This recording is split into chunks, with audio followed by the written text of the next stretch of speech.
watching Newsday TV. Thanks for joining us. I'm Ken Bufa. A hearing date has been set on DNA evidence in the accused Gilgo Beach serial killer case.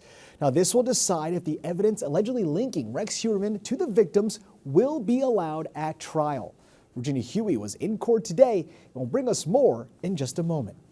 And a Hempstead man has been charged for selling fentanyl and operating a dogfighting ring.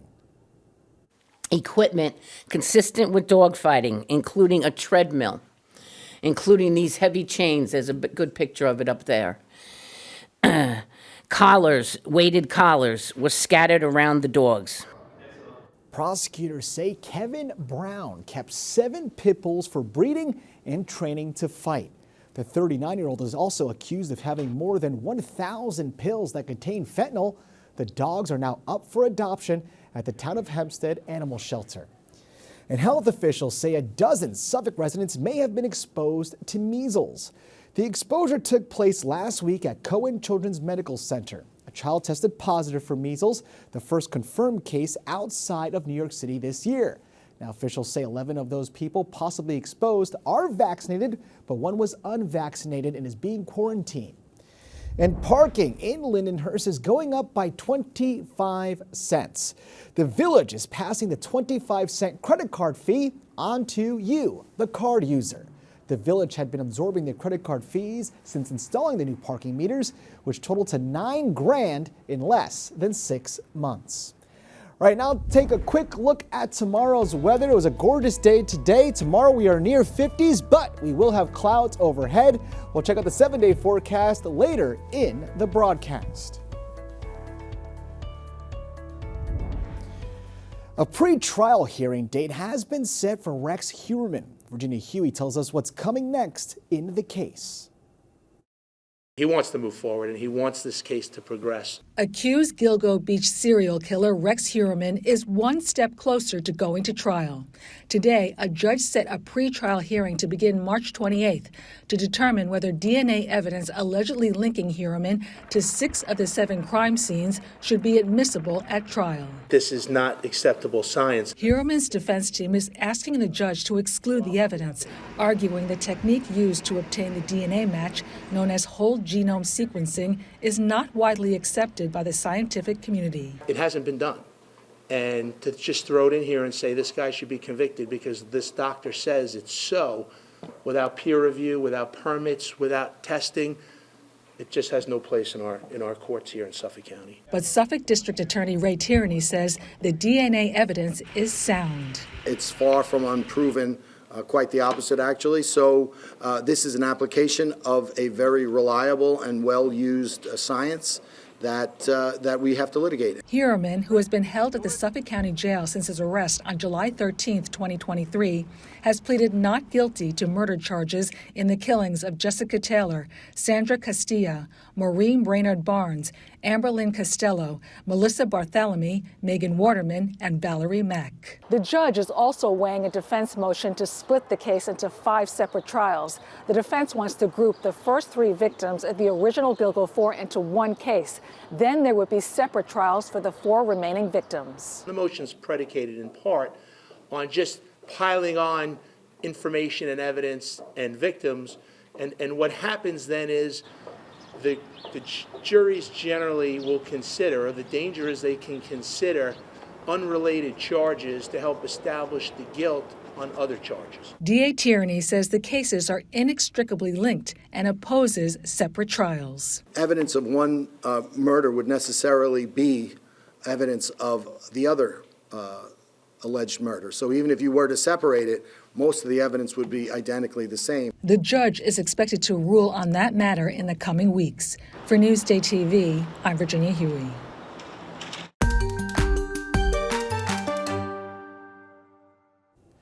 Only in Newsday, a man was fined for passing a school bus on the island, even though he was 1,000 miles away. Sherry Einhorn explains.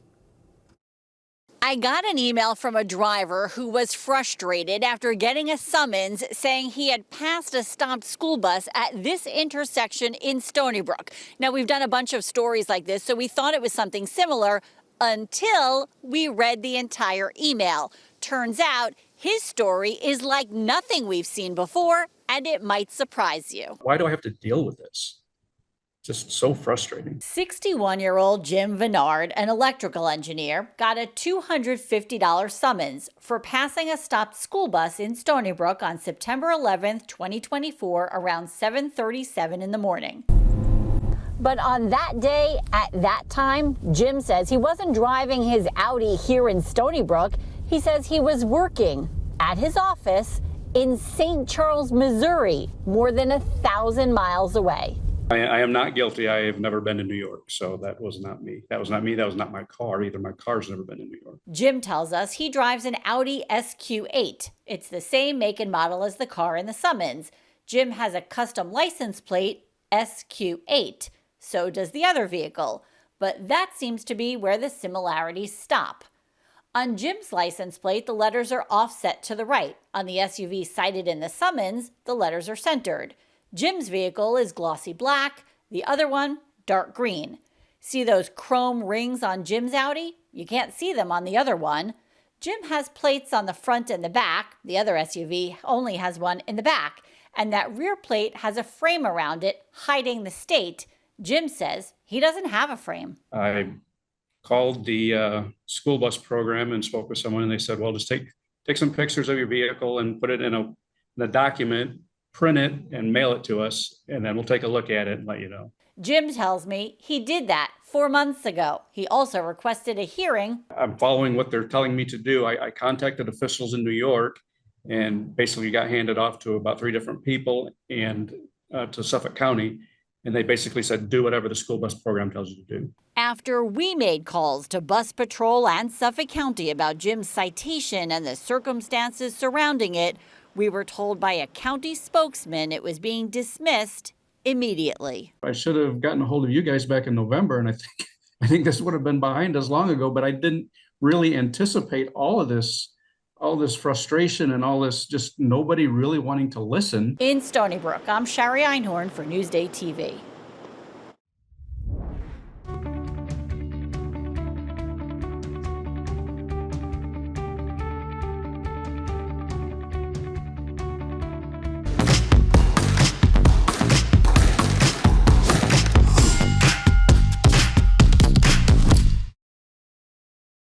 I'm Macy Eglund, and today we are getting fit with fencing. The sport of fencing has a rich history. The weaponized combat dating back hundreds of years that's evolved over time into what we see here today. There are 3 disciplines in fencing: the foil, epee, and saber. We mostly focus on saber and epee. And here at H3 Fencing in East Northport, anyone 6 years and older can learn the intricacies and art of the sport. So this is the typical on guard for a saber. So when you hit, you're going to turn the weapon, reach, and tap. In fencing, just like any individual sport, it's you against the world. Retreating. Retreat, advance. Advancing. It takes a little bit of training, and just like anything else, the more you put into it, the better you're going to get. And all that training with the constant movement, fast footwork, down on guard, attacking and parrying, you'll work up a sweat. We have athletes who fence 12 months in a year. We have some athletes who come in and just like the exercise and just the endurance, the conditioning. We do a lot of conditioning. So whether you're looking to get into a new active hobby to compete or just for fun, this fast-paced sport will have you attacking your fitness goals head on. Advance, lunge. Very good hit. It is a great sport. It's a sport that gives back.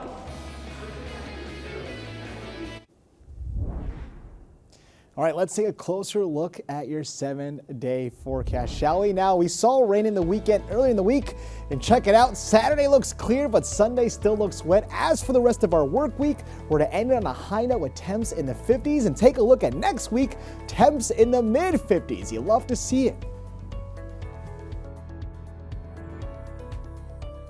Long Island weather is brought to you by PTRC. You're watching Newsday TV. For more on all the stories you've seen here today, head over to Newsday.com. I'm Ken Bufa. Thank you so much for joining us.